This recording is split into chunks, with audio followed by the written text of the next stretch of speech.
Les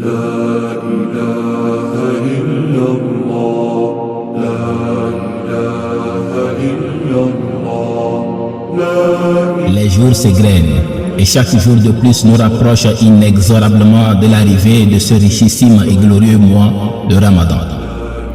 Certains disent c'est le mois de privation. Moi je dis non, c'est plutôt le mois de la libération. Ils ont dit le mois de la pénitence. Je dis non, c'est plutôt le mois de la salvation. Ils ont dit le mois de l'abstinence. Je dis non, c'est plutôt le mois de l'extase. Ils disent que bientôt nous accueillerons l'étranger. Je dis non, bientôt nous recevrons l'illustre invité. Et qui te dira ce qu'est le Ramadan? Mois d'édification, de transcendance, d'élévation, de communion et de proximité divine. Le mois de la traite et de la retraite spirituelle, du pardon, de la générosité contagieuse, de la solidarité agissante, du don de soi, le don du cœur. Le mois de la vitalité et de la santé, où le corps se débarrasse de son embonpoint pour permettre à l'âme de scintiller et de s'épanouir. Le mois de la fermeture des 7 portes de l'enfer et de l'ouverture des 8 portes du paradis.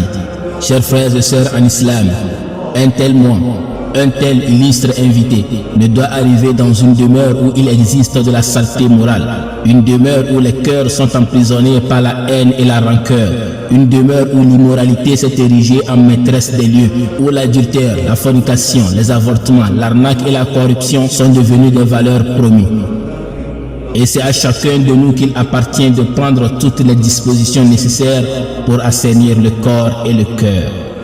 Être sincère dans sa volonté de fermer pour toujours la parenthèse des péchés, peu importe les péchés que tu commets, sachant que celui qui jeûne le Ramadan avec foi et espérance et qui met fin à ses péchés pour toujours, les verra tous pardonnés.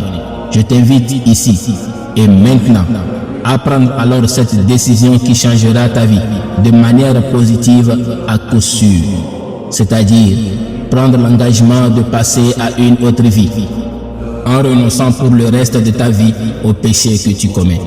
Que Allah accepte notre repentir et purifie notre cœur.